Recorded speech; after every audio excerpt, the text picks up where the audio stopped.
Gallo, Casey Thunder. Mark, I know shot making certainly helps, but was there anything particularly sharp about the offense tonight that allowed you guys to be so efficient and effective? Yeah, I thought our execution was really good tonight. I thought our recognition was really good. They really changed defenses tonight and kept us on our toes. They played zone. They doubled Shea in the backcourt. They switched 1 through 5. They kept their 5-man moving around the floor in terms of who he was guarding, which switched the coverages. So they made it challenging on us, and our guys did a great job of recognizing what they were doing and then executing what we needed to do. And I think it's a good build on some of the things we've seen in previous games that we haven't handled as well, and I thought we handled those really well tonight. It was kind of a pivotal moment in that third quarter. You guys had kind of had a few pieces of adversity thrown your way with a couple guys going down. Ankle twists, and they took the lead. What did you notice from your group, poise-wise or energy-wise, to be able to make that huge burst afterwards? Yeah, I mean, they're a really good team that's playing really well, so we know they're going to make a run, and they did. So I thought we did a good job just taking the punch and just staying, true to our stuff and settling back into the game. They had a nice little spurt there. We kept the pace up, much of the game. They're on the second night of a back-to-back, which is tough, and the end of a road trip. So, getting the pace in the game was important, and I thought we leaned on that when they took the lead. First, one of the things that happened in that stretch was Chet threw the ball off the backboard to himself and dunked it. What are you thinking when he goes for that? Well, the crowd, that was one of the loudest times the crowd was tonight, and I thought they were live tonight, especially in the third quarter, and they stayed all the way to the end of that game, even though we were up. So, shout out to our fans tonight. They showed up and they brought it. So I was, when he did that, I was more focused on the fans than I was on the game. I tend to get distracted. And then, I wondered what you just thought about Chet's playmaking. The assist numbers were good, but also just, on the last play of the third, he finds Chet on that cut when he threw the inbound to him.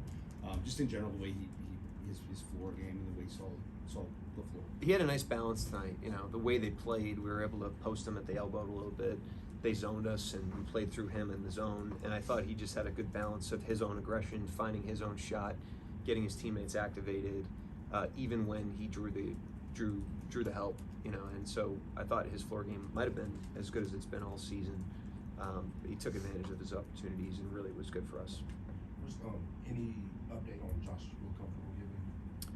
No, I mean, we'll evaluate tomorrow, see how he's feeling. And then 15 shots in the paint in the first half for you guys, 28 in the second half, 16 in that third quarter alone.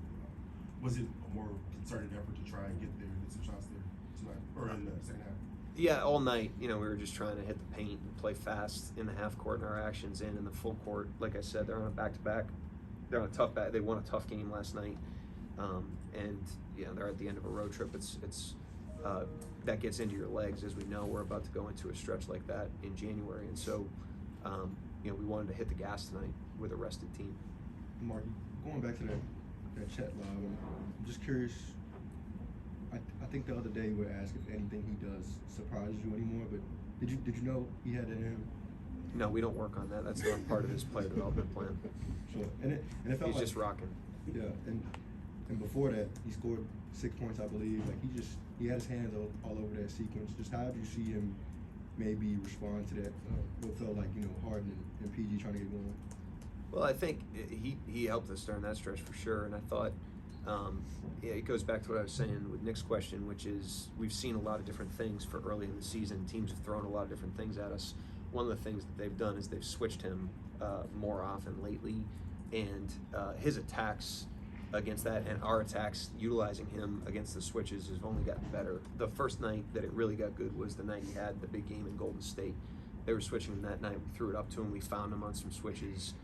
Since then, we've honed a few more things as a team, and he's got to be able to attack all different coverages. And I thought tonight was another step forward in that respect. Yeah, and obviously, the team, two guys talented as Paul George and James Harden. Those guys are going to get theirs at times. PG had a fairly decent game. Just with James Harden, you guys are sending 2. He finishes, I think, 7 for 18. Just what do you like about the way you guys defended him? Did a good job on those guys on a lot of possessions, not fouling them. Obviously, Harden got a couple there, which it's hard to keep him just totally off the line. But I thought we were really, really disciplined. I thought we pressured them and were physical without fouling them. Tried to throw different looks at them. A lot of different guys had to guard them in the game. They're really, really good players, but I thought we kept them in an area that allowed us to extend leads tonight. You played zone tonight. Did you anticipate that? Did you anticipate playing as much of it, or just so it's working for you? I just wanted to get to it early. You know, that's a team like that that's in that much of a groove, and that really tries to ISO. We wanted to show them a lot of different looks early. The double teams, the guys knew that we wanted to get that in the game. They did a good job executing that. And then the zone, we wanted to make sure that we kept them on their toes, and they did the same thing to us. So, I mean, both teams, I thought, had to recognize things in the game. I thought both teams did a pretty good job. I thought they burned us on a lot of plays late in the second quarter, and then we kind of settled into our man-to-man in the second half.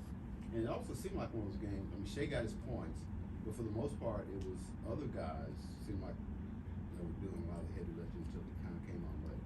Yeah, I thought he had a really good blend tonight and balance of his own attacks and getting his teammates involved. Some it's the way they double teamed him, especially in the first half. And at the end of the day, if we want to be a good team, it can't be a total reliance on one player. As good as he is, we need to activate everybody. And nobody's better than he is in terms of understanding that. And you can see the rest of these guys gaining more and more confidence and momentum. And that's important for us because teams will try to take the ball out of his hands. You don't want all your chips on one guy in a game that's 5-on-5. Daigneault had a couple of huge rebounds, block, charges drawn. What have you seen from him in year two, kind of that's different from where he was last year? It's a continuation of where he was last year, but he's definitely grown in terms of his floor game on offense, his decision making on offense, his awareness of the system on offense, and then defensively, he's just a competitor. You know, for a guy that's as light as he is, I say that respectfully, he's physical. You know, he throws his body around, he hits you first, he sticks his nose in plays. He's certainly not a guy that's out there just to shoot, and we have great appreciation for what he brings to our team. Anybody else? Thank you, Coach. Good night. Thank you.